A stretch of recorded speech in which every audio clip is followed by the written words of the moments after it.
थी उसके बेसिस पे हमने ये प्रेजेंटेशन बनाई है। एंड स्टार्ट करते हैं पहली स्लाइड से। पहली स्लाइड में जैसे आप लोग सब स्क्रीन पे देख रहे होंगे, पैंडेमिक जो है वो तो चल ही रहा है, कोविड-19 पैंडेमिक चल रहा है, उसके साथ साथ ये एक इन्फोडेमिक भी बन गया है। WHO में अगर आप WHO की वेबसाइट पे जाएंगे तो WHO ने भी एक ये नया वर्ड कॉइन किया है, नया वर्ड को शेयर किया है अपने वेबसाइट पे, और उसके ऊपर एक बहुत बड़ा आर्टिकल लिखा है कि pandemic is turning into an infodemic.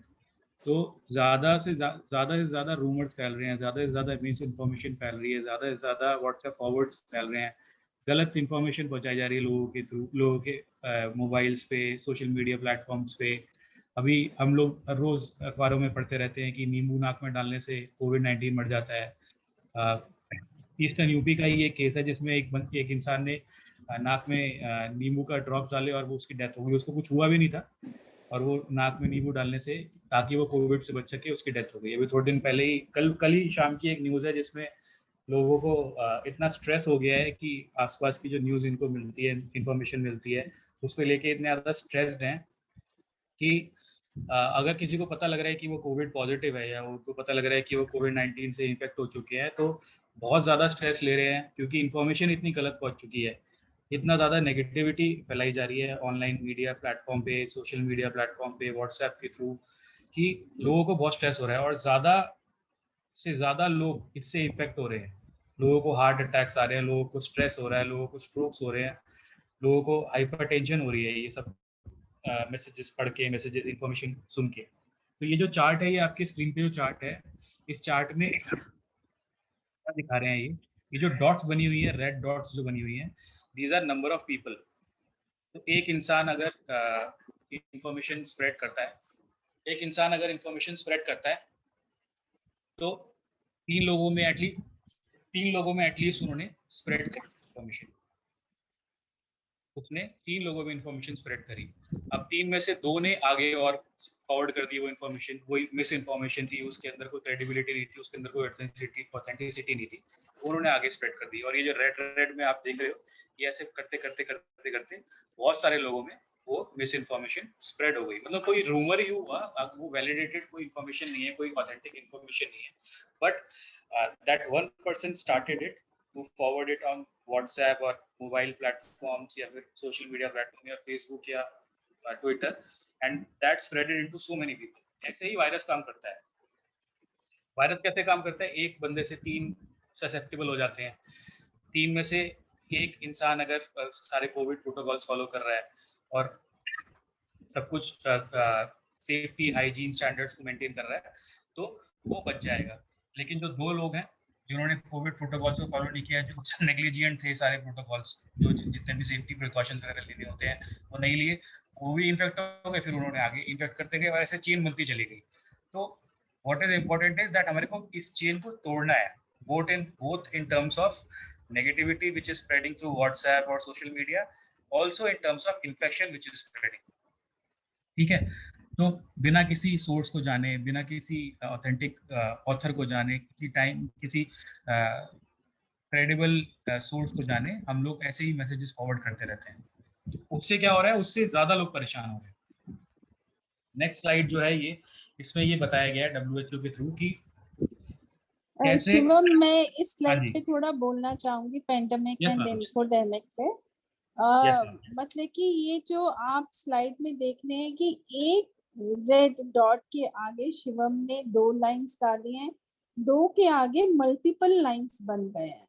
तो ये स्प्रेडिंग में भी बहुत इम्पोर्टेंट फिगर है कि अगर हम पूरी प्रिकॉशंस ले लेते हैं, हम अपने आप को आइसोलेट कर लेते हैं, थोड़ा सा सिम्टम आने पे हम डॉक्टर के पास चले जाते हैं, डॉक्टर से दवाई ले लेते हैं, और हम अपना जो इंक्यूबेशन पीरियड, मतलब कि जिस दिन हमें वायरस ने अटैक किया है उसको हम समझ लेते हैं, उसको इग्नोर नहीं करते हैं, तो हम स्प्रेड करने में बहुत बचाव कर सकते हैं। ठीक है, एक तो इंफोडेमिक की बात करिए कि इंफॉर्मेशन आप बस ठान लीजिए कि आपको व्हाट्सएप आगे नहीं फॉरवर्ड करना। और हमने इन्फेक्शन, जैसे आज मुझे गले में खराश ही हुई है बस, और मैंने उस दिन को लिख लिया अपनी डायरी में कि आज के दिन मुझे खराश हुई है और मैंने टेस्ट करा लिया। ये बहुत बहुत जरूरी है, क्योंकि इस पहले दिन से ही आपका डे काउंट होता है, फर्स्ट 5 डेज, राइट। अगर नेक्स्ट स्लाइड पे जाएं तो ये जो स्लाइड है ये बात करती है कि क्या क्या चीज़ें हमारे को ध्यान में रखनी चाहिए for any misinformation to spread, या फिर कोई भी अगर व्हाट्सएप मैसेज आता है हमारे पास या कोई भी अगर व्हाट्सएप इन्फॉर्मेशन आती है किसी भी प्लेटफॉर्म के through, so what steps we have to take, what step we should take before forwarding it to anyone. पहले 7 लेवल्स को आप क्रॉस कर लो तब जाके आप किसी को फॉरवर्ड करो वो मैसेज, एक्सेस करो क्या सोर्स है उसकी। तो जो 7 लेवल हैं, 7 लेयर्स हैं, उनको फिल्टर आउट करके ही आप फॉरवर्ड करें मैसेज। जो 7 लेयर हैं ये आपके स्क्रीन पे दिख रही है।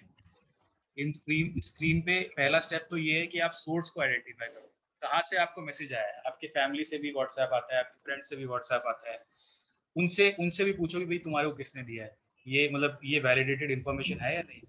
फिर अगर आपको ज़्यादा ही मन कर रहा है स्प्रेड करने का, तो ये जो 7 स्टेप्स है इनको फॉलो करना ही करना है। जैसे कोई न्यूज़ हेडलाइन आई, तो न्यूज़ हेडलाइन किस न्यूज़ चैनल की हेडलाइन है, कोई क्रेडिबल न्यूज़ चैनल है भी या नहीं है, या फिर ऐसी कोई वेबसाइट बनी हुई है जो इधर उधर की न्यूज़ डाल देती है ऑनलाइन प्लेटफॉर्म पे, वो चेक करो।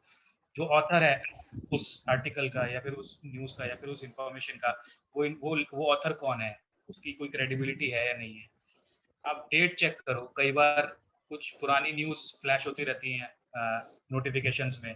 जैसे दिल्ली ने लॉकडाउन कर दिया, जैसे पिछले साल की जो लॉकडाउन की न्यूज़ है वो आजकल नोटिफिकेशन में फ्लैश होती रहती है कि lockdown extended for 3 months, lockdown extended for 4 months. तो एकदम से पैनिक क्रिएट हो जाता है कि अरे 3 महीने का लॉकडाउन लगने वाला है या फिर इतने नंबर्स हो गए केसेस के इधर। तो ये पुराने जो न्यूज़ हैं उनकी डेट चेक करनी बहुत इंपॉर्टेंट है। फिर एग्जामिन करो कि क्या ये जो स्टोरीज हमारे पास आ रही हैं, क्या इन्फॉर्मेशन आ रही है कि नींबू डालने से नाक में सही हो जाते हैं, या फिर और भी नुस्खे जो हैं उन चीज़ों को फॉलो करने से अगर हम सही हो जाते हैं। कोविड प्याज पे नमक डालने से खाने से कोविड खत्म हो जाता है। ये सारी चीज़ों को पहले आप इनके पीछे जो सपोर्टिंग एविडेंस है वो देखो कि इसके पीछे क्या कोई रिसर्च हुई है, पहले किसी ने सर्टिफाई किया हुआ है या नहीं किया हुआ।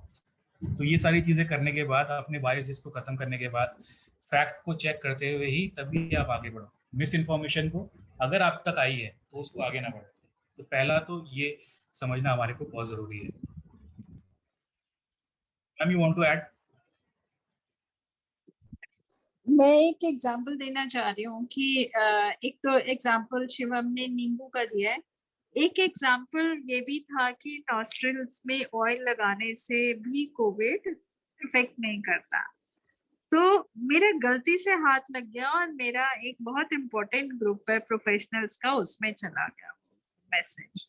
अब वो मैसेज आने के बाद रात थी, मैं मतलब कि 11 साढ़े 11 का टाइम था, मैं सो गई। और सुबह जब मुझे मैसेज आया वहां से तो उन्होंने बोला, ma'am it's very good if you use oil instead of frying fish rather than putting into your nostrils। ये नाक से अच्छे कि आप फिश तल के खा लो उस तेल में, तो वो ज्यादा बेहतर होगी। फिर एक बंदे ने मुझे और भेजा, जैकब, शिवम कैन को relate which group yes with sir. This. Jacob sir ने मुझे भेजा कि इट्स अ फेक न्यूज। तो Malayalis try to promote coconut oil. Sorry Shelja, I'm just saying this कि coconut oil is very good for everything. So don't believe all these things. So I am also victim of circulating wrong information. So please, उस दिन से मैंने सोचा कि मुझे video ये जितना भी व्हाट्सएप आएगा मैं आगे फॉरवर्ड नहीं करूंगी, क्योंकि मेरा अपना इमेज भी बहुत इम्पोर्टेंट है, राइट।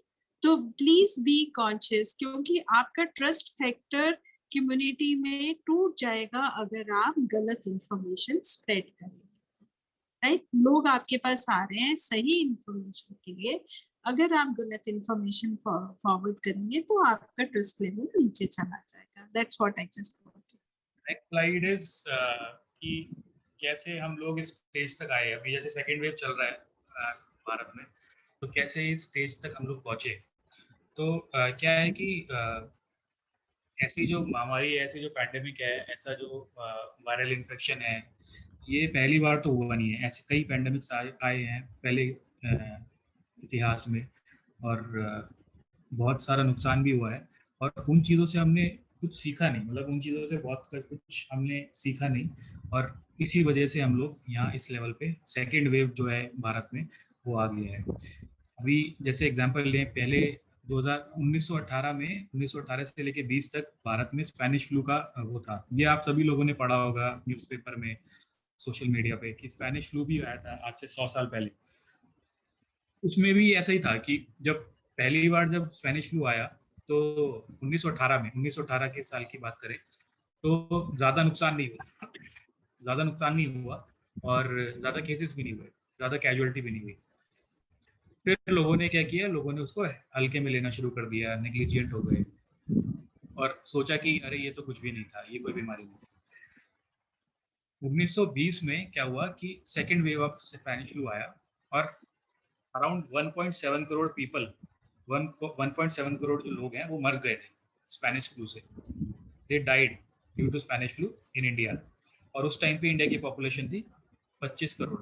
तो 25 करोड़ में से एक 1.7 पौने 2 करोड़ लोग तो स्पेनिश फ्लू से ही मर गए थे। इतना डिवास्टेशन हुआ था नेग्लिजियंस की वजह से।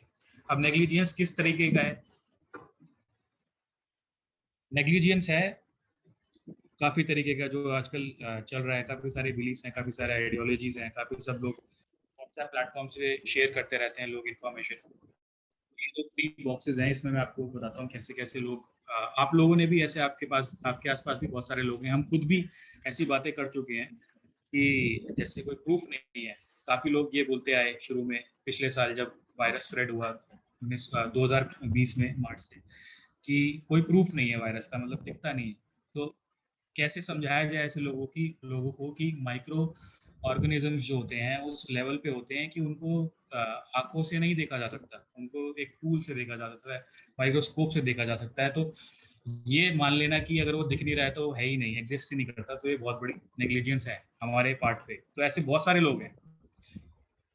दूसरा जो कंसेप्ट था वो ये भी था कि कंसेप्ट, मतलब मिसकंसेप्शन था लोगों के अंदर, कि काफ़ी सारे साइंटिस्ट और रिसर्चर्स भी थे इस कंसेप्शन के अंदर, कि इंडियन इम्यूनिटी जो है बहुत स्ट्रांग है, हम लोग गंद में पले बड़े हैं, गंद में खेलते हैं, मिट्टी में खेलते हैं, तो हमारी इम्यूनिटी बहुत स्ट्रांग है, तो हमारे को कुछ नहीं हुआ, हमारे को कुछ होगा भी नहीं। और ऐसा हुआ भी। पिछले साल इतने ज़्यादा केसेस नहीं आए, अगर कंपेयर करें भारत को और देशों से, तो बहुत ही कम केसेस आए, और इंडियन इम्यूनिटी स्ट्रांग है, ये मान लिया गया कि यही रीज़न होगा कि नंबर ऑफ केसेस बहुत कम आए पिछले साल। समर्स में कम हो जाता है वायरस, ये भी एक मिसकंसेप्शन था। बल्कि पिछले साल और इस साल, दोनों सालों में समर्स में सबसे ज़्यादा इसने अपना प्रकोप दिखाया है वायरस ने। कुछ मंत्र और चैंट्स भी हमारे को फॉरवर्ड किए गए कि भाई ये चैंट्स करो, ये मंत्र करो, मंत्र पढ़ो, या घर में हवन करो, या घर में ये मंत्र चलाओगे तो कोरोना वायरस एक राक्षस है, वो चला जाएगा। तालियां भी बजाई हम लोगों ने दिए भी जलाए। तो वो सारी चीज़ें थी जो एक नेग्लिजेंस का पार्ट था। कुछ कॉन्स्पिरेसी थ्योरीज भी थी इसके पीछे की ड्रग कंपनीज जो हैं, फार्मेसी कंपनीज जो हैं, फार्मास्यूटिकल्स जो कंपनियां जो दवाइयां बनाती हैं या वैक्सीन बनाती हैं, उनकी एक साजिश। उन्होंने ये वायरस बनाया और उन्होंने सब में स्प्रेड कर दिया, और अब दे विल अर्न मनी, कि अब ये पैसे कमाएंगे उस वायरस के थ्रू। तो ये एक कॉन्स्पिरेसी थ्योरी शुरू हो गई थी। फिर अभी थोड़े दिन पहले मैंने व्हाट्सएप पे पढ़ा था, आप लोगों ने भी पढ़ा होगा, कि 5G स्पेक्ट्रम इंट्रोड्यूस किया जा रहा है इंडिया में। इसीलिए इतनी सारी मौतें हो रही है, इतने सारे लोग परेशान हो रहे हैं, इतने सारे लोग बीमार पड़ रहे हैं। बल्कि लोगों को ये नहीं पता था कि यूएस में आज से 3 साल पहले ही 5G स्पेक्ट्रम आ चुका है, लेकिन वहाँ पे तो ऐसा कुछ नहीं हुआ। तो ये सारी चीज़ें बिना वैलिडेट किए गए और बिना कुछ सोर्स को जाने, बिना किसी ऑथेंटिसिटी को जाने हमारे बीच में घूम रही है, हमारे बीच में एक बिलीफ सिस्टम बना रही है, जिसकी वजह से नेग्लिजियंस और कॉम्प्लेसेंसी दोनों आ गए हैं हमारे अंदर। उसकी वजह से ही हम लोग इस परिणाम को भुगत रहे हैं। मास्क उतार के फेंक देना, मास्क ना यूज़ करना, सोशल गैदरिंग्स करना, बहुत सारी चीज़ें हैं जो हमने करनी शुरू कर दी, जिसका परिणाम हम लोग अब भुगत रहे हैं। तो किसी भी पैंडेमिक में को पैंडेमिक का रूप लेने में 3 स्टेप लगते हैं, 3 स्टेजेस होती हैं किसी भी पैंडेमिक को पैंडेमिक का रूप लेने में। सबसे पहला स्टेज होता है आउटब्रेक। तो आउटब्रेक कैसे होता है? आउटब्रेक होता है छोटी सी जगह पे, जैसे बहुत ही छोटे से एक शहर में एक बीमारी फैलनी शुरू हुई और काफ़ी ज़्यादा हिस्सा उसने उस शहर का इफेक्ट कर दिया, तो उसको बोलते हैं आउटब्रेक।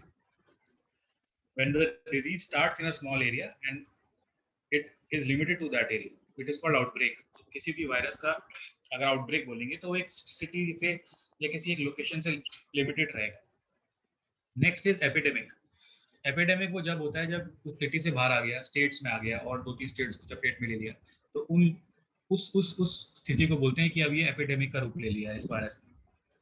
ठीक है, फिर उससे आगे बढ़े तो स्टेट्स से नेशंस, पूरा देश इफेक्ट हो गया। देश के साथ और भी जो एडिशनल कंट्रीज हैं वो इफेक्ट होनी शुरू हो गई, और भी देश इफेक्ट होने शुरू हो गए।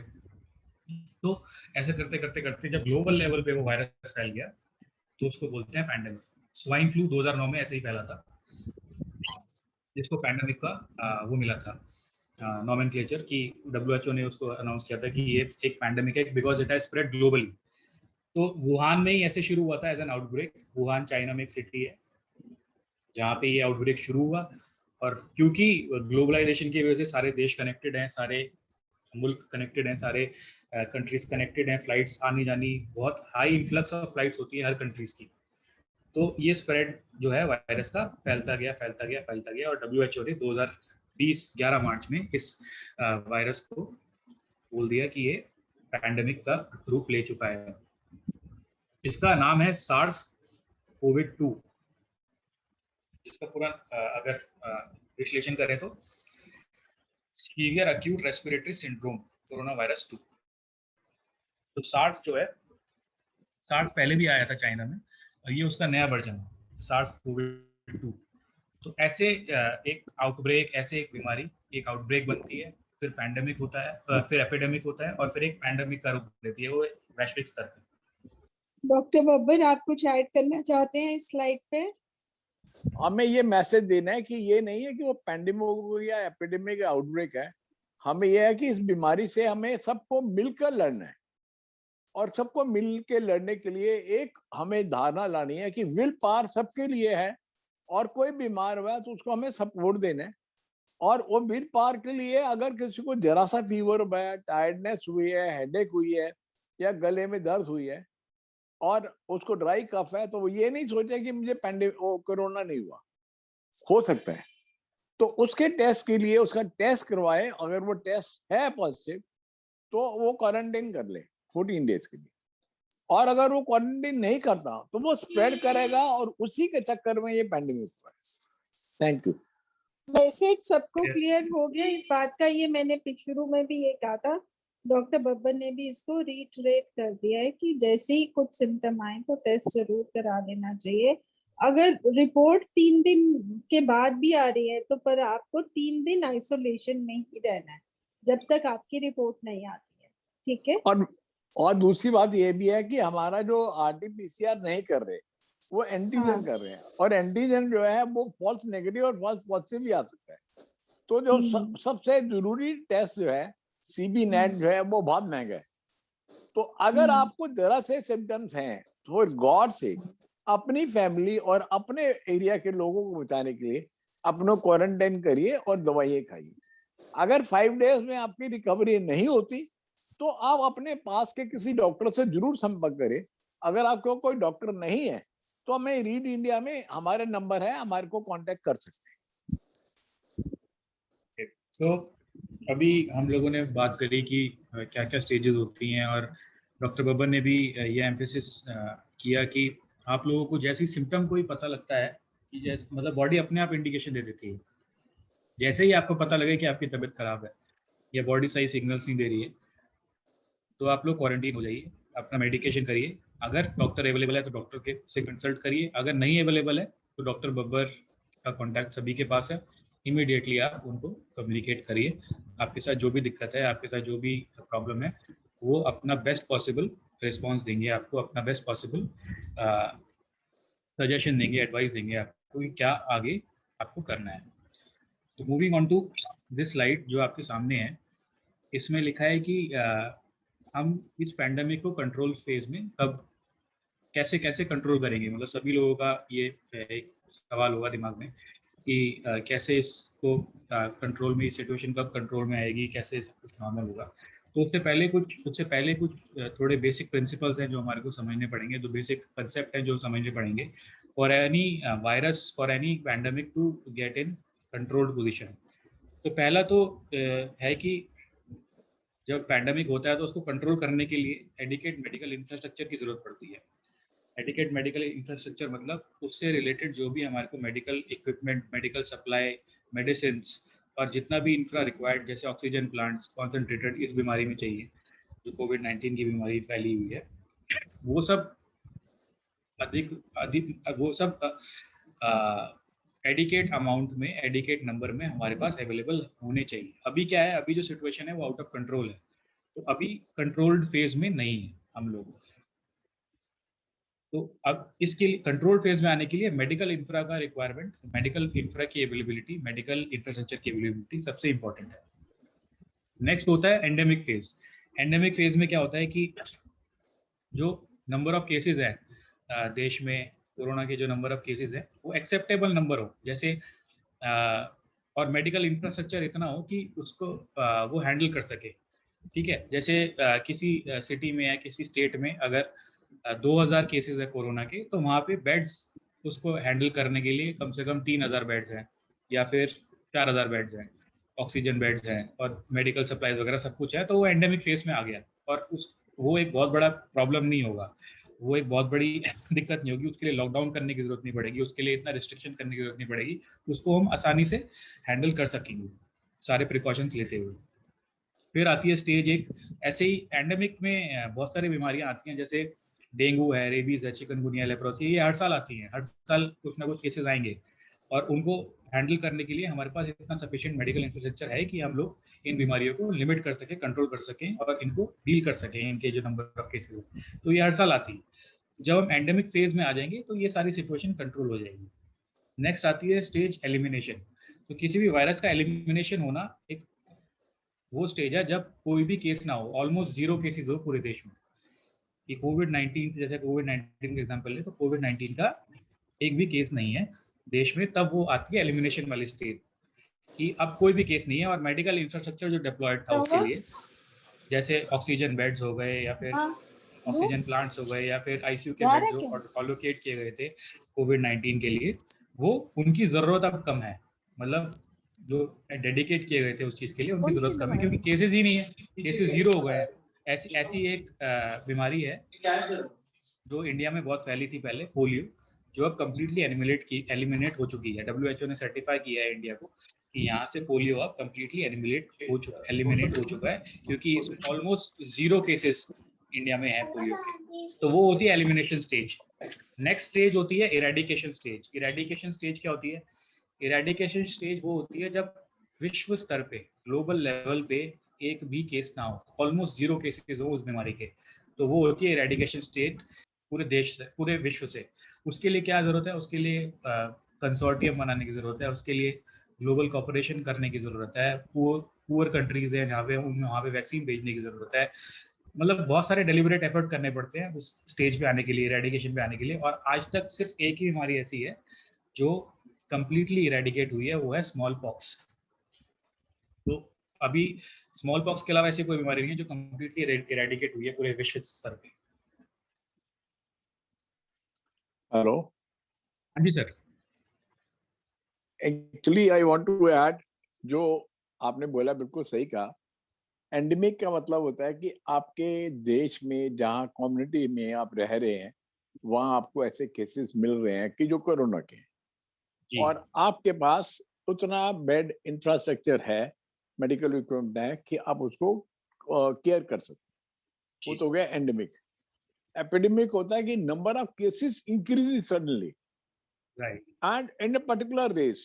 मतलब अब जो कोरोना आ रहा है वो बच्चों में इफेक्ट, पहले हो रहा था मिडिल क्लास के थे, और जो पहला वायरस था वो जो था वो ओल्ड एज पीपल को कर रहा था। तो ये हो गया अब एपिडेमिक।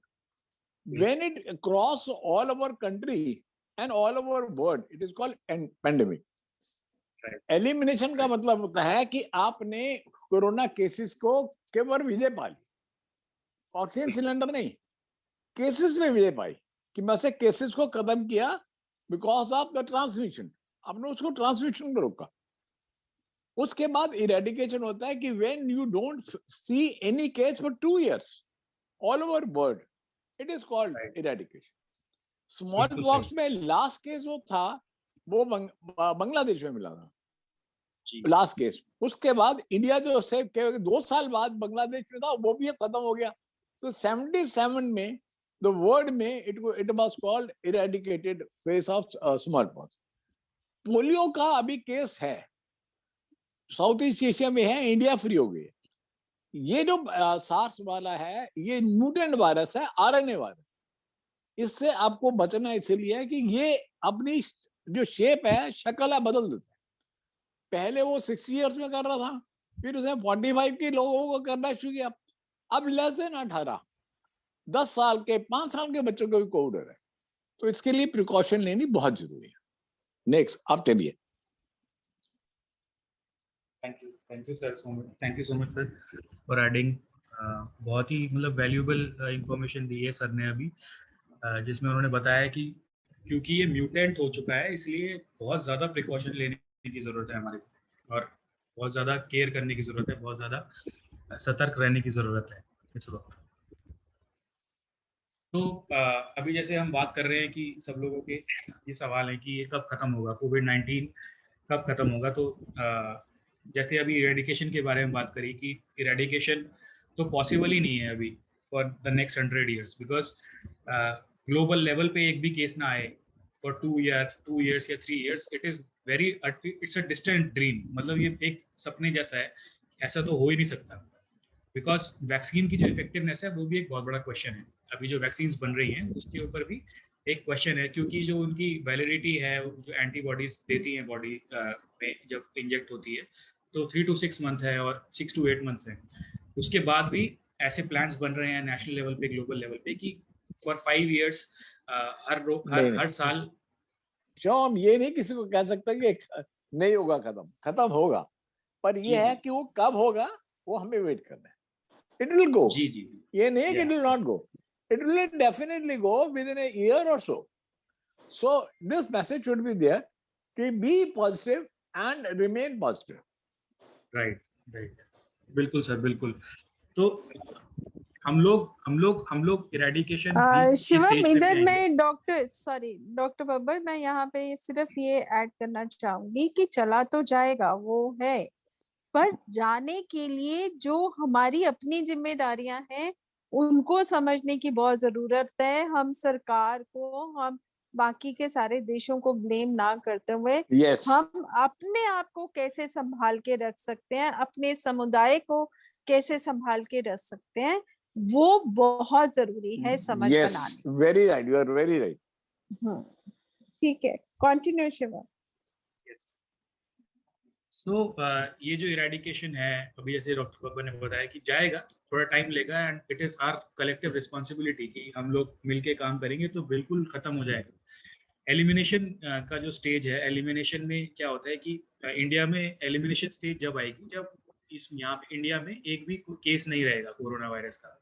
तो अभी जो सिचुएशन है वो इस तरीके से है कि 0 to 18 years की जो वैक्सीन है वो अभी अवेलेबल नहीं है, उसके ऊपर टेस्ट चल रहे हैं, जो अभी थोड़े टाइम में अवेलेबल होनी शुरू हो जाएगी।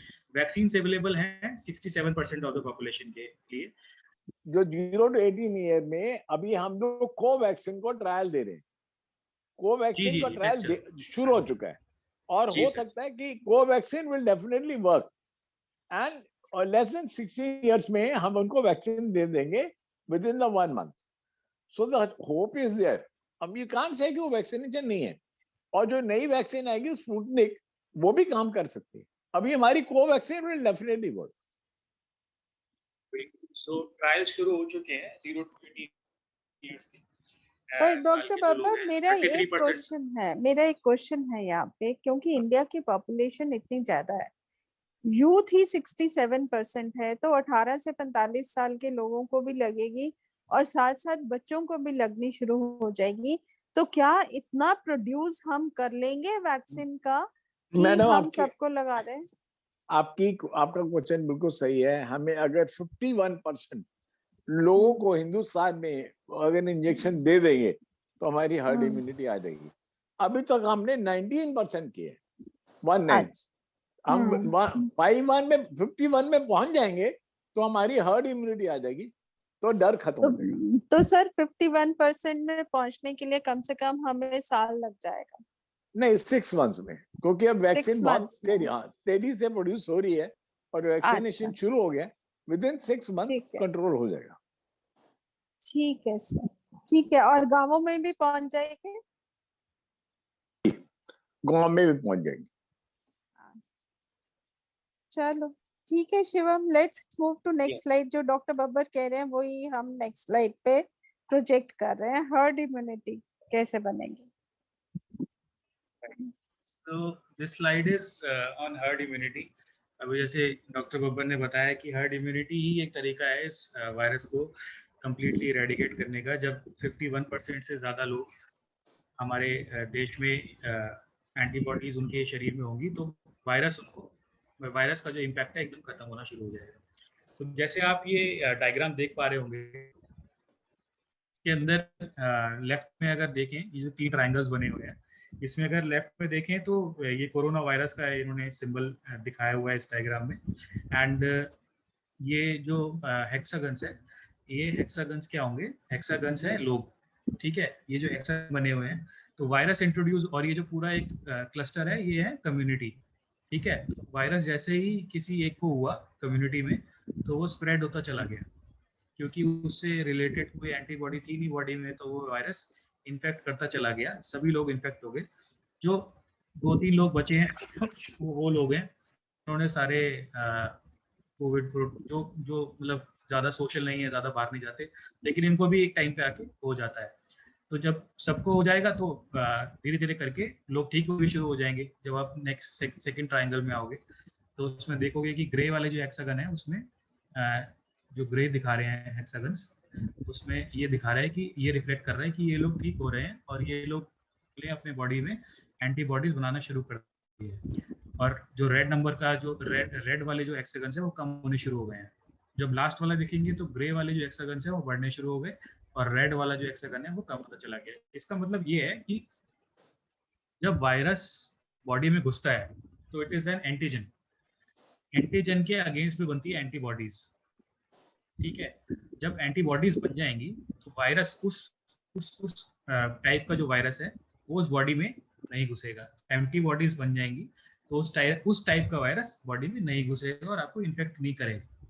और जब मैक्सिमम नंबर ऑफ पीपल जो है कम्युनिटी में या फिर देश में या सिटी में या शहर में या गांव में, अगर मैक्सिमम नंबर ऑफ पीपल हैं उनके पास एंटीबॉडीज होंगी तो वायरस को होस्ट नहीं मिलेगा, होस्ट बॉडी नहीं मिलेगी इन्फेक्शन के लिए, ठीक है। तो वायरस उस बॉडी में नहीं जाएगा जिस बॉडी में एंटीबॉडीज बनी हुई हैं और चेन ब्रेक हो जाएगी वायरस के स्प्रेड होने की। तो ये जब स्टेज आती है तो उसको बोलते हैं हर्ड इम्यूनिटी।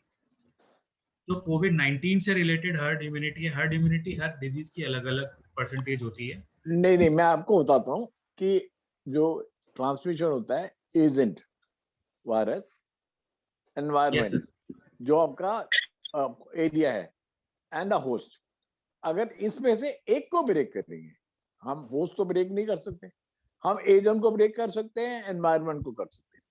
अगर हमारा एनवायरनमेंट चेंज हो गया और होस्ट की एंटीबॉडीज बन गई तो उसका असर नहीं आएगा। अभी हमारे पास एक केमिकल आ रहा है DR2, अगर उसको हम देंगे पानी में घोल के, half dose morning half night, तो वो जो वायरस की ना ऑक्सीजनेशन खत्म कर देगा and virus will not multiply और वायरस विल डाई। इवन वो म्यूटेंट वायरस आएगा, वेरिएंट वायरस आएगा, उसमें भी असर करेगा। तो बहुत हो सकता है जल्दी वैक्सीनेशन से पहले हमारा DR2 जो है वो काम कर जाए and we will win. So herd immunity जो हमारी एजेंट, एनवायरनमेंट एंड होस्ट, तो हमने किसी ना किसी को ब्रेक करना है जिससे हमारी हर्ड इम्यूनिटी आ जाए। Thank you. डॉक्टर बब्बर यहाँ पे एक्सप्लेन कर दीजिए एनवायरनमेंट को आप क्या रेफर कर रहे हैं और एजेंट को क्या रेफर कर रहे हैं और होस्ट को क्या रेफर कर रहे हैं? एजेंट जो है आपका कोरोना वायरस हो गया। एनवायरनमेंट के लिए हम आपको प्रिकॉशन ले रहे हैं, avoid hand shaking, wear mask, don't touch anything, don't touch your eyes, nose with the hand. And whenever you meet somebody, you have to wash it and wash the hand before having food, and wear the double mask or N95 ones. So उसको break करने के environment हो गया, and host की body resistance बनाने के लिए either he has a good immunity or vaccination. पर डॉक्टर बाबा यहाँ पे पता है, जिसकी ऑलरेडी अच्छी इम्यूनिटी होती है उसको पता ही नहीं चलता कि उसको कोविड है, तो वो कैसे उसको?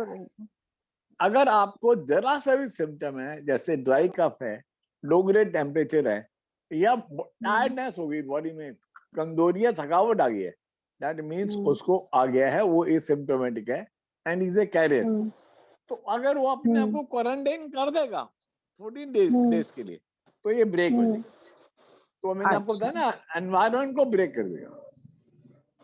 सबको क्लियर हो गई है बात, क्योंकि यहीं पे प्रॉब्लम क्रिएट हो जाती है, जो प्रॉब्लम आगे बढ़ जाती है। लोग कहते हैं मुझे तो नहीं हो सकता, मैं नहीं हूं, उसको है, मैं तो सही हूं, मैं तो हेल्दी हूं।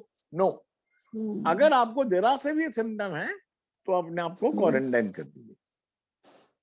क्वारंटाइन मतलब कि फैमिली मेंबर से भी अलग, बिल्कुल, अलग कमरे में 14 डेज, 2 हफ्ते। सो सीरोलॉजिकल सर्वे है, इंडियन मेडिकल रिसर्च ये सर्वे करती है। इन्होंने 3 सर्वे किए हैं अभी तक, जून 2020, अगस्त सितंबर 2020 एंड दिसंबर जनवरी 2021। तो उनका जो लेटेस्ट रिपोर्ट है वो ये है कि 21% जो इंडियंस हैं, जो 21% ऑफ पॉपुलेशन जो है वो ऑलरेडी इन्फेक्ट हो चुकी है वायरस से, और उनके शरीर में एंटीबॉडीज बन गई हैं इंडिया में। तो ये उनका लेटेस्ट रिपोर्ट है, जो वो बता रहे हैं कि 21% लोगों की एंटीबॉडीज बन चुकी हैं बाय दिसंबर जनवरी 2021।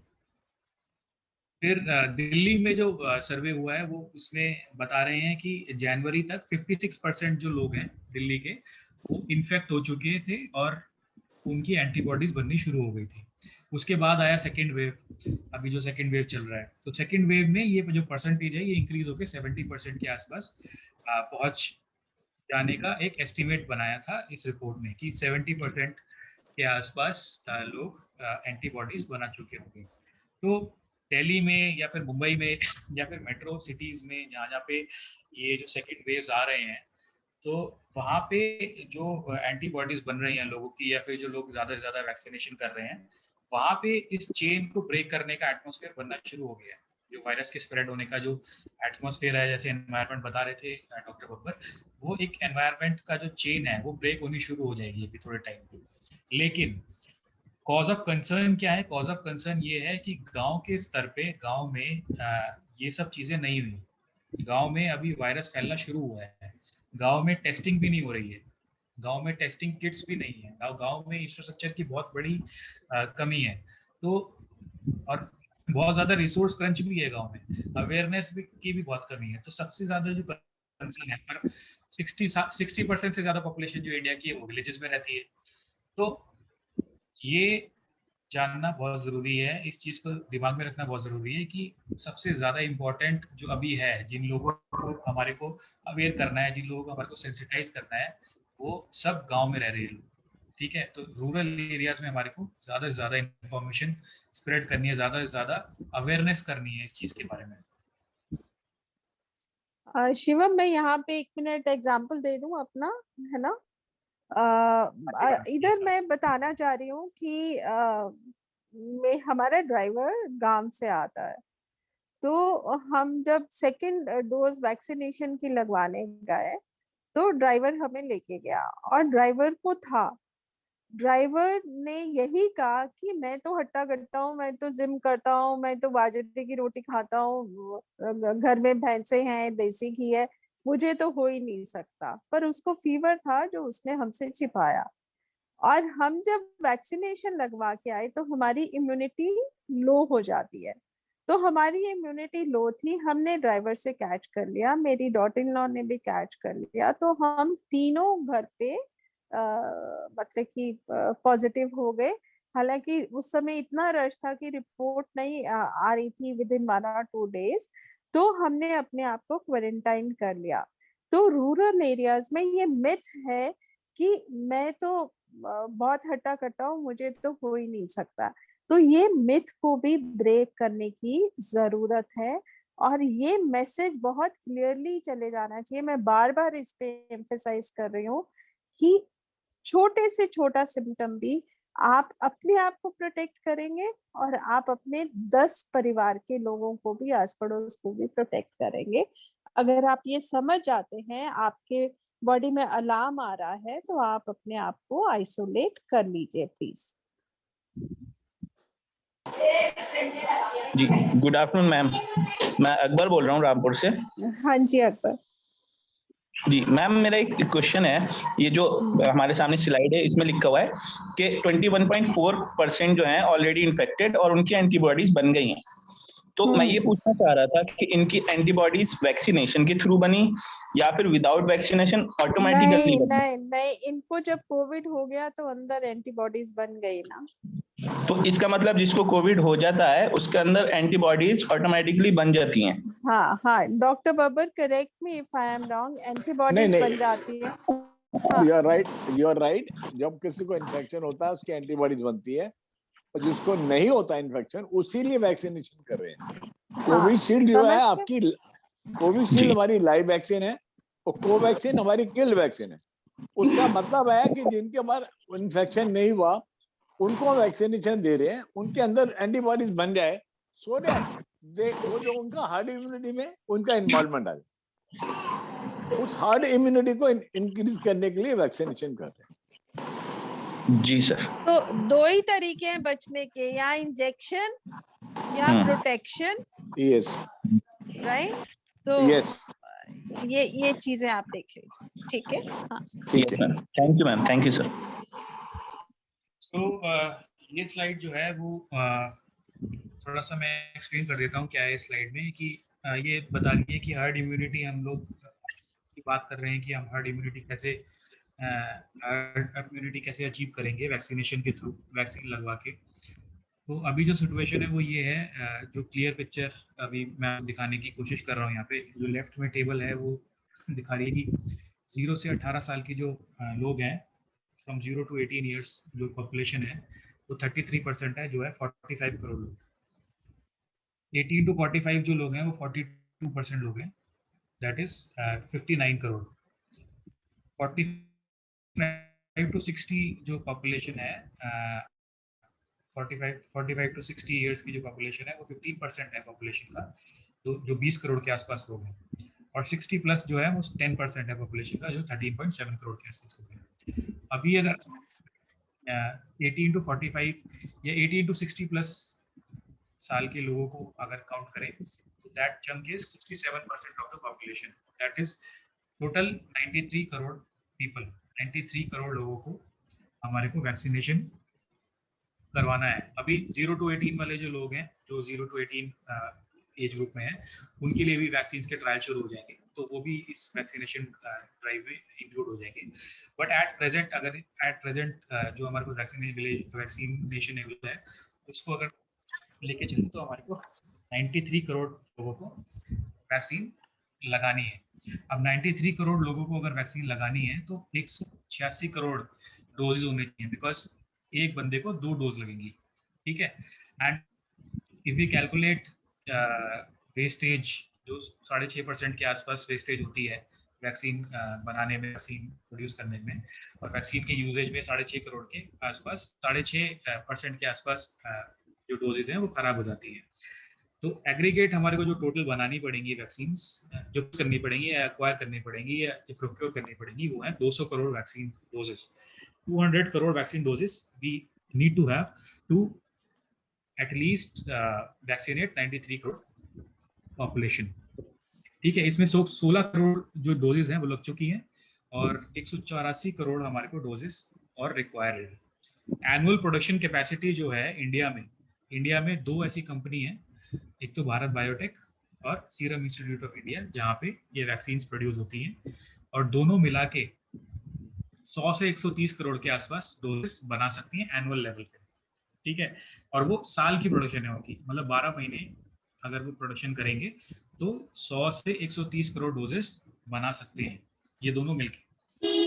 इसमें जो गैप होगा, मतलब जैसे हमारे को रिक्वायरमेंट तो 186 करोड़ की है, और अगर 100 करोड़ ही बनेगी तो 86 करोड़ वैक्सीनेशन कहाँ से आएंगी, और अगर 100 करोड़ भी नहीं बनी तो कैसे पूरा होगा नंबर। तो उसके लिए गवर्नमेंट डेली बेसिस पे एक्शन प्लान्स बना रही है, डिफरेंट नेशन से बात कर रही है, अलग अलग कमिटीज बना रही है, और प्रोक्योरमेंट की बहुत सारे SOPs बने हैं, बहुत सारे तरीके अपना रही है कि मतलब कैसे हम बाहर से इंपोर्ट कर सकते हैं वैक्सीन, जो काफ़ी सारी वैक्सीन पेड भी होंगी अभी, जैसे स्पुतनिक 5 आई है, और फाइजर आई है, फाइजर भी आएगी अभी थोड़े दिन में इंडिया में, जॉनसन एंड जॉनसन की एक वैक्सीन है। ये सारी वैक्सीन जो है ये आनी शुरू हो गई है, तो ये जो गैप है ये पूरा होना शुरू हो जाएगा।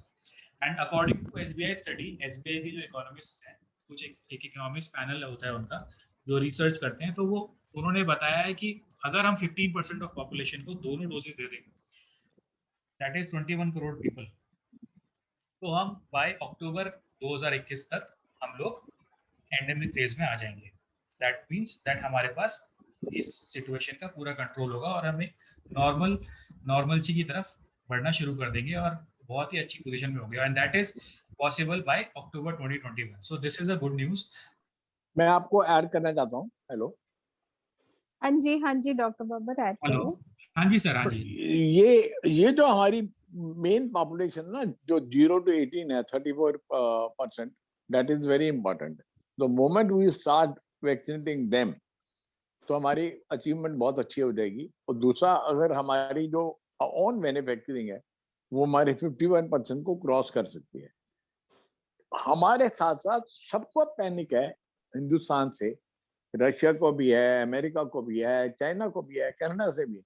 तो वो सब लोग हमारे को हेल्प करने के लिए वो वैक्सीन भेजें, ताकि बहुत जल्दी हम वैक्सीनेशन सबको, ऑल को कर दें, ऑल एंड नन। तो उस दिन हम लोग अचीव कर जाएंगे कि हाँ ये एलिमिनेट हो गया। राइट? बिल्कुल सर। हाँ, तो डॉक्टर बब्बर बेसिकली आप कह रहे हैं कि घबराने की जरूरत नहीं है। नहीं, घबराने की जरूरत हाँ नहीं है। हाँ, पर जब तक वैक्सीनेशन पूरी नहीं लग जाती तब तक precautions and prevention is the key. नहीं, उसके बावजूद भी 2 हफ्ते तक आपको हाँ, 2 प्रिकॉशन हफ्ते लेनी है। तक। हाँ वैक्सीनेशन के बाद भी 2 हफ्ते तक प्रिकॉशन लेनी है, हाँ, 2 हफ्ते ताकि तक प्रिकॉशन लेंगे। उसके बाद आपकी एंटीबॉडीज बनेंगी, और उसके बाद आप उस एनवायरनमेंट को ब्रेक करेंगे। यस, ये बहुत इंपॉर्टेंट पॉइंट बताया डॉक्टर बब्बर ने कि 15 दिन वैक्सीनेशन करवाने के बाद भी आपको घर से बाहर नहीं निकलना है, और आपको पूरी की पूरी प्रिकॉशंस लेनी है। घर में भी अगर आप मास्क पहन के बैठेंगे तो अच्छी बात है ना डॉक्टर बब्बर? तो बहुत जरूरी है कि आप उसको समझो, और सबका योगदान जरूरी है। सबका कंबाइंड एफर्ट होगा, हम कम्युनिटी में अवेयरनेस स्प्रेड करेंगे, तो हम बहुत जल्दी इस बैटल को जीत लेंगे। डॉक्टर बब्बर, एक बात फिर से रिट्रेट कर दीजिए कि वैक्सीनेशन लगवाने के बाद क्या क्या प्रिकॉशंस लेना है। वैक्सीनेशन लगवाने के बाद आप फर्स्ट डोज और सेकंड डोज में आप वही मास्क पहनेंगे, सोशल डिस्टेंसिंग करोगे, हाथ धोएंगे, और अपने को दूर रखेंगे, क्राउड में नहीं जाएंगे, लोगों को नहीं मिलेंगे।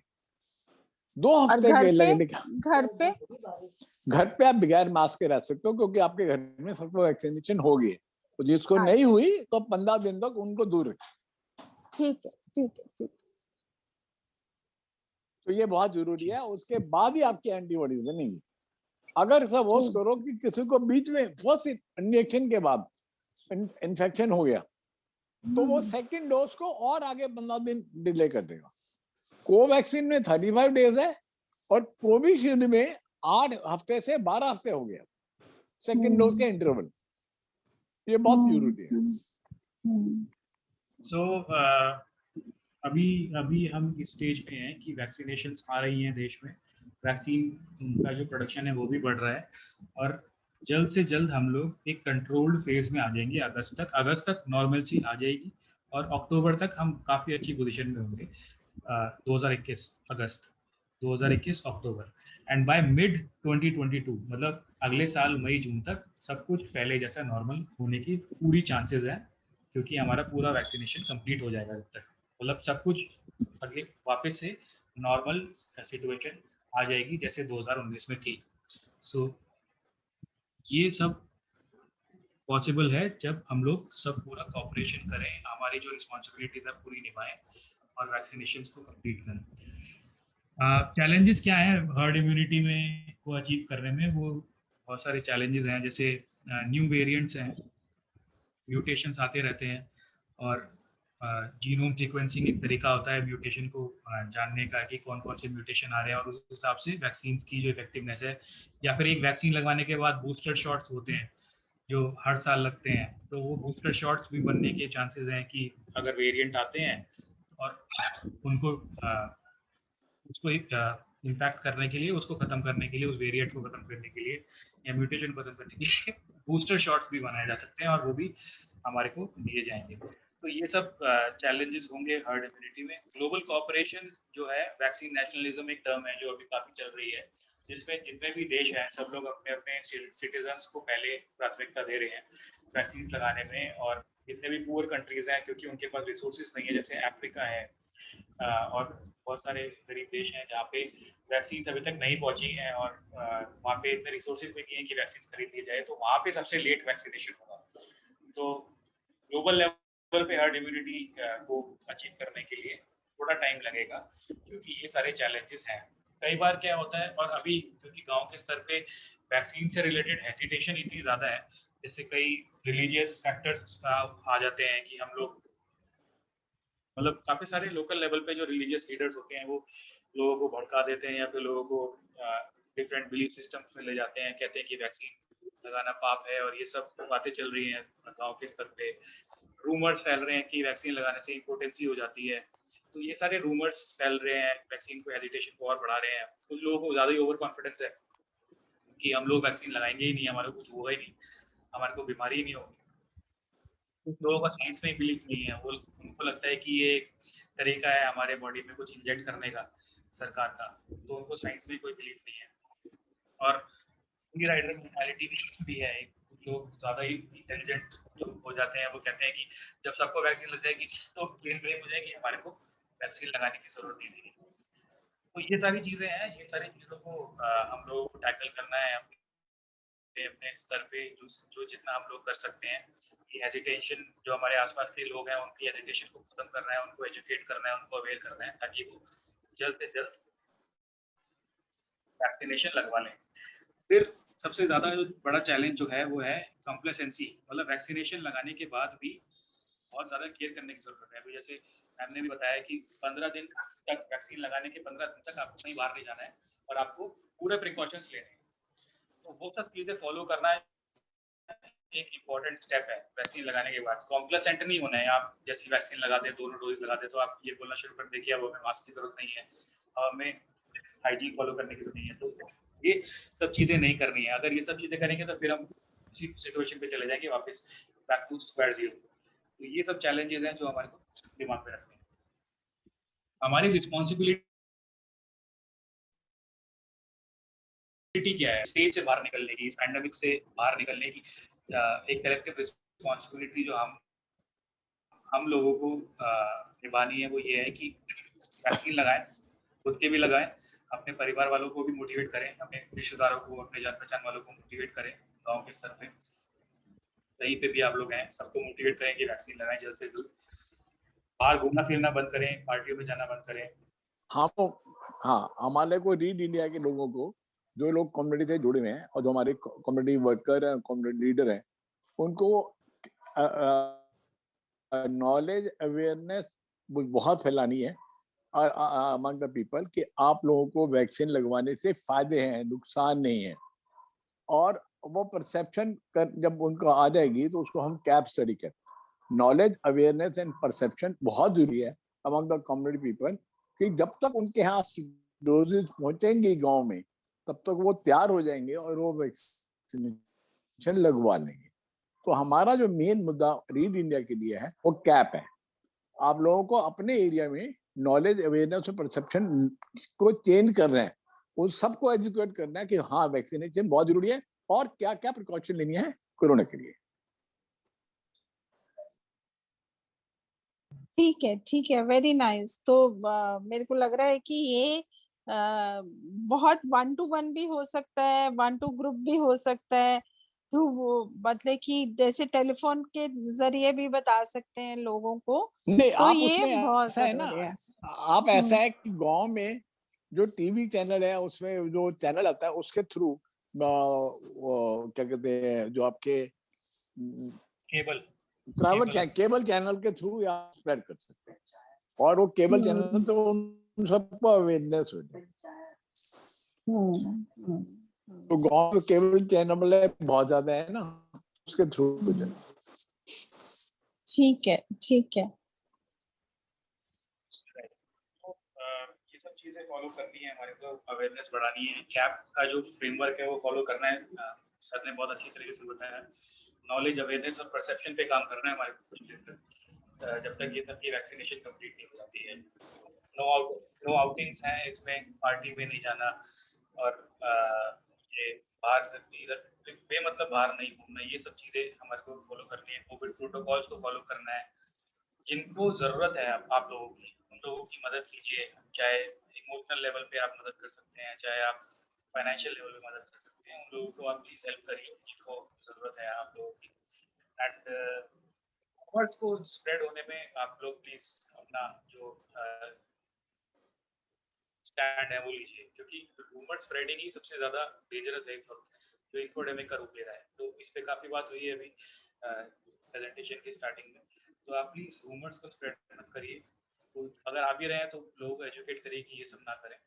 पॉजिटिव एनवायरनमेंट क्रिएट कीजिए। पूरे दिन नेगेटिव न्यूज़ देख के, नेगेटिव न्यूज़ बात करके उसके बारे में कि इतने लोग मर गए, इतने लोग इन्फेक्टेड हैं, पूरे दिन अगर आप नेगेटिव नेगेटिव नेगेटिव बातें करेंगे तो घर में भी एक नेगेटिव एनवायरनमेंट बन जाएगा। तो आप पॉजिटिव एनवायरनमेंट क्रिएट कीजिए अपने घर पे, अपने कम्युनिटी लेवल पे, अपने सेंटर लेवल पे। तो ये करने से बहुत ज़्यादा इफेक्ट पड़ता है।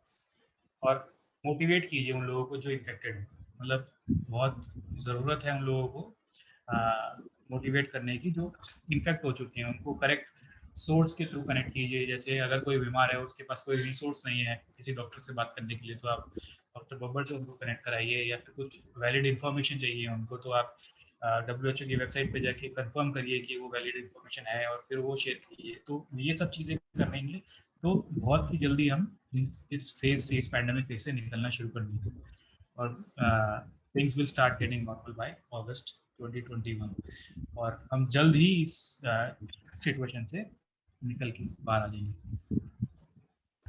With this slide, we are concluding this presentation। और इस स्लाइड में ऐसा कुछ नया नहीं लिखा है कि आप लोगों को वो चीज़ पता ना हो, बट ये चीज़ें बहुत ज़रूरी हैं और यही चीज़ें हमारे को इस फेज से बाहर निकालेंगी।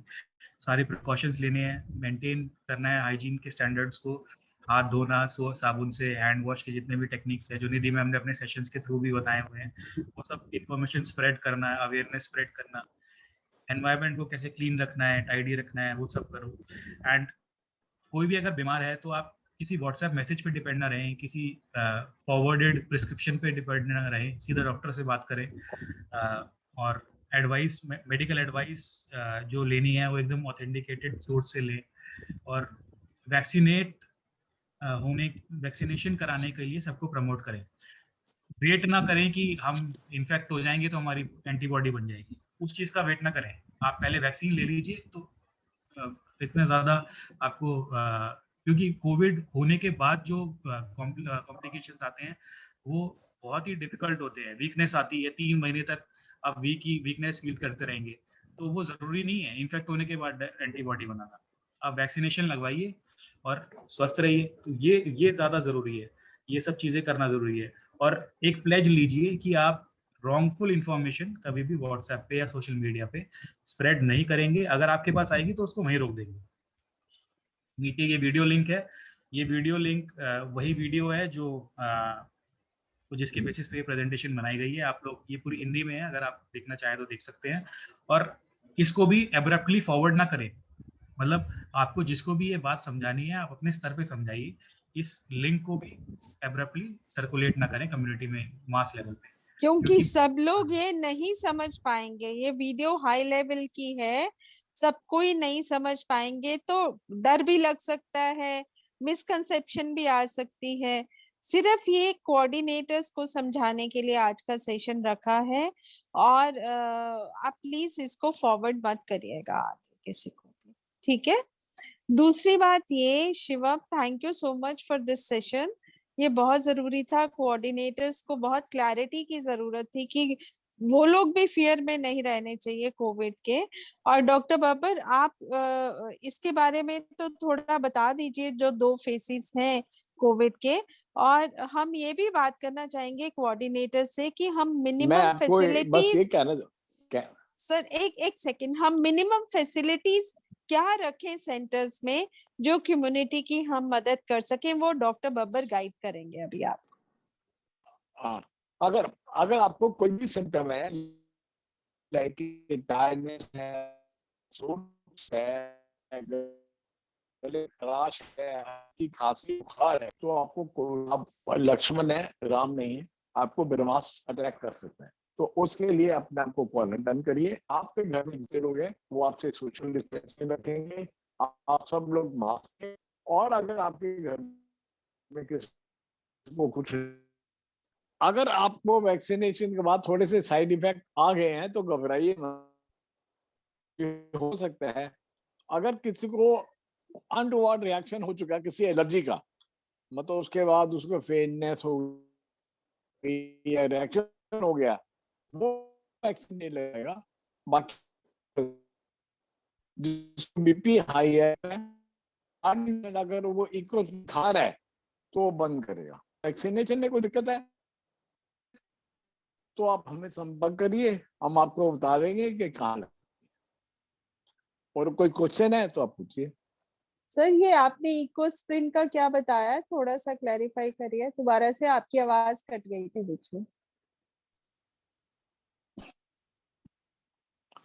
इको स्प्रिन में ऐसा है, अगर आपको वैक्सीनेशन से पहले 3 दिन बंद करने हैं, अच्छा, और 3 दिन के बाद भी नहीं खानी अच्छा, वैक्सीन बहुत जरूरी है। अगर किसी को कोविड हो गया है तो उस ड्यूरेशन में भी इको स्प्रिन नहीं खानी, खासकर हार्ट पेशेंट को।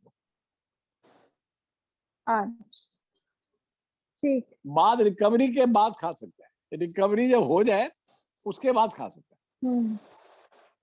अच्छा।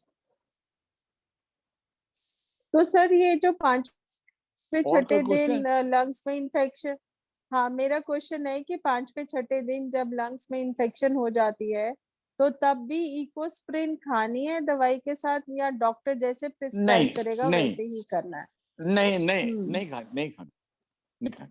अच्छा, हाँ सर नमस्ते सर, किसी को जैसे माइल्ड फीवर है डॉक्टर से कांटेक्ट करके 5 डेज यदि उसने जो डोलो वगैरह या फिर एजिथ्रोमाइसिन लिया है तो कितने दिन के बाद वैक्सीनेशन हम ले सकते हैं डॉक्टर साहब, फर्स्ट डोज?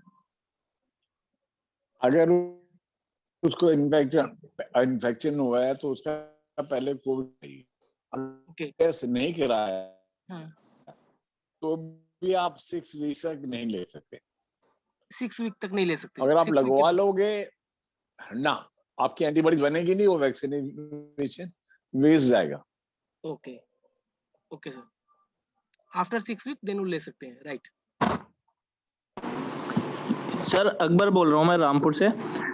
सर अगर हम कोई पेशेंट है जो डायबिटिक है और हाइपरटेंशन भी उसे, तो उसके लिए क्या प्रिकॉशन है वैक्सीन लगाने से पहले? मैं बस उसको इकोस्प्रिन बंद करनी है 3 दिन के लिए, और वैक्सीनेशन लगवाने के बाद भी 3 दिन तक नहीं खानी। अच्छा सर, ब्लड प्रेशर की जो दवाई है वो मतलब बाकी जो दवाई खा रहा है वो चलेगी, वो सब चलेगी। ठीक है सर, थैंक यू। जी सर नमस्ते, डॉक्टर साहब नमस्ते, मैं गैराज में था बोल रहा 12 से सर। हाँ जी बोलिए।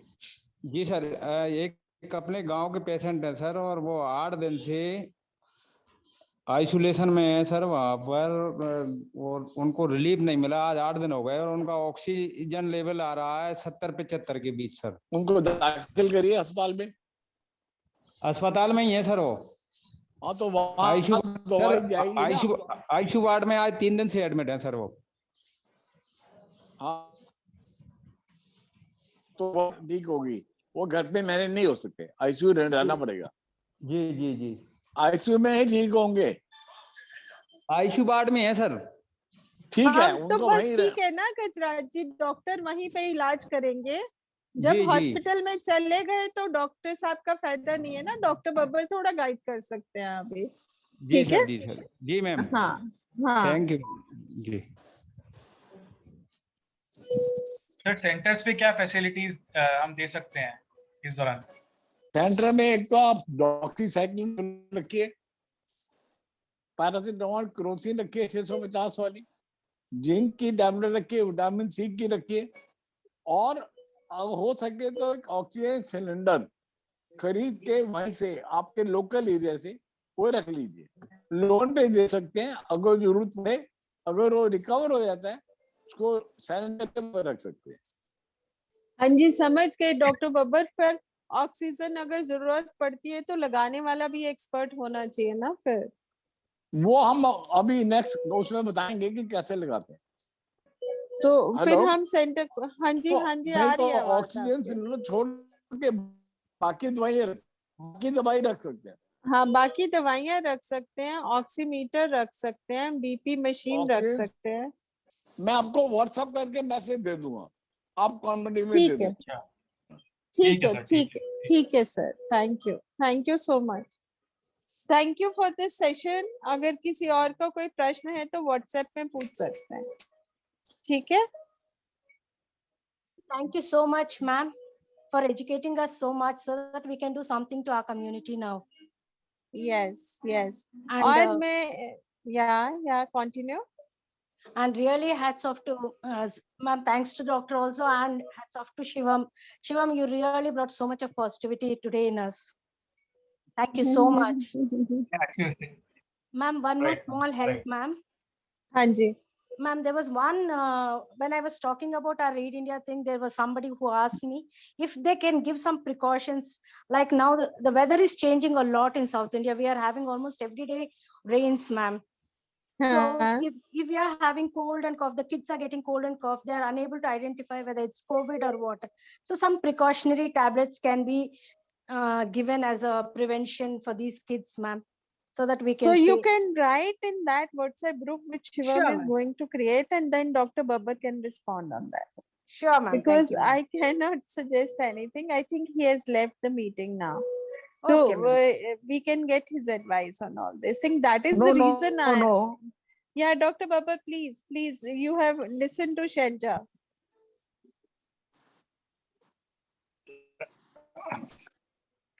See, thing is this, now it is covering the lower age group also. In the meantime, you can start with the crocin syrup, Z syrup, anti-allergic. Then you get a test done, and if it is positive or negative, you inform us. We will tell you accordingly. Thank you so much, sir. हाँ, तो Crocin syrup तो देना ही है, और एक anti allergic का नाम भी बता दीजिए डॉक्टर बब्बर। मैम, उनको फिनार्गन और क्रोसिन देनी है बच्चों को, और उसके बाद 3 दिन के बाद टेस्ट करवाने हैं। तो जो रिपोर्ट है वो हमें व्हाट्सएप करें, हम उनको बता देंगे कि क्या करना है। ठीक है। Thank you everyone. Thank you so much for time and for this session. I hope this is useful session.